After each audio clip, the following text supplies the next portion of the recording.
Nuclear weapons impose a surreptitious conscription on all of us that takes our right to live right out of our hands. In his book, Letters to a Young Contrarian, the late Christopher Hitchens invokes the issues at hand.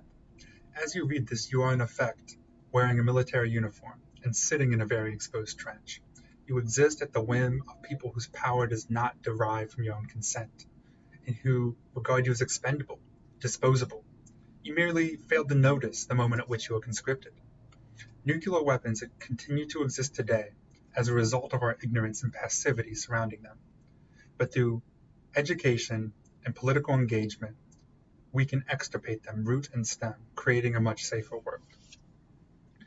The enormity of the nuclear issue cannot be understated. However, this should in no way confine us to fatalism.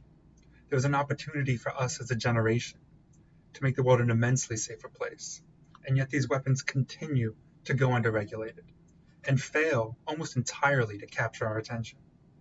Because of this, there is no political will to make any change.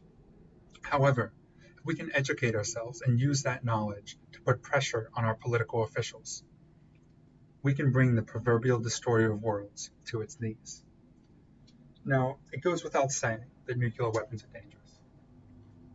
However, many of us are unaware of just how dangerous they are. And it's this misconception, this misunderstanding of the threat that has allowed our public officials to promise disarmament and deliver nothing. The threat that these weapons pose is most poignant in the context of what is called hair trigger alert, which in large part refers to the speed with which a weapon can be launched. But it is extremely expensive and extremely precarious to keep these weapons at that level of readiness, and in 1983 it nearly ended the world.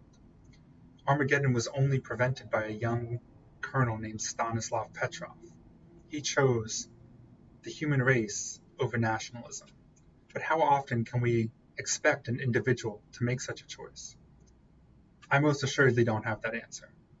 But the 14,500 nuclear weapons reported in 2015 by Hans Christensen, 1,800 of which rest on a hair trigger, tell us that our risk tolerance is far too high. And despite this immense risk for 2 presidential administrations, no real changes have been enacted. In a campaign speech, Obama is quoted by Hans Christensen as promising to work with Russia to take US and Russian nuclear weapons off of hair trigger. And yet his and other presidents' promises and acknowledgments have proven to be empty, opting instead to perpetuate the status quo and update our arsenals. In order to change the unacceptable situation regarding nuclear weapons, we need to get our leaders to want to make that change for their own sakes. To achieve this, we need to educate ourselves and then use the knowledge to create the requisite political will. All of you listening have already taken the first steps towards educating yourselves. And now we have to take that knowledge and we have to disseminate it.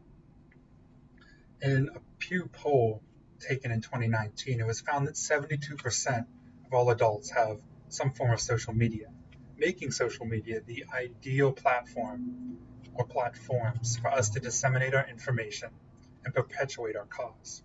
This ambient level of knowledge would create a much needed groundswell of support for change in nuclear policy that our leaders could not ignore, which would be a much needed and much appreciated change, because in 2019, according to a different Pew poll, this time taken by Kristen Balick, it was found that nuclear weapons didn't even crack the top 20 concerns of American citizens.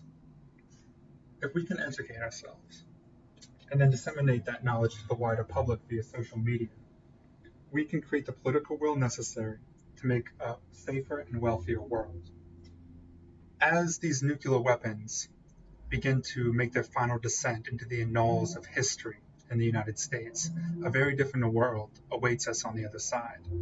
The United States is a world leader in many respects, and we will need to be a world leader in disarmament as well.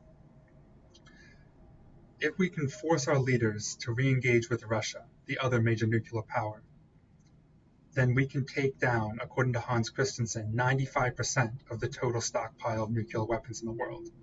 which would not only make the world a safer place, but a far wealthier place as well. According to House Resolution 302, in the US alone, it is expected that we will spend $1.2 trillion over the next 30 years to maintain and update our nuclear arsenals.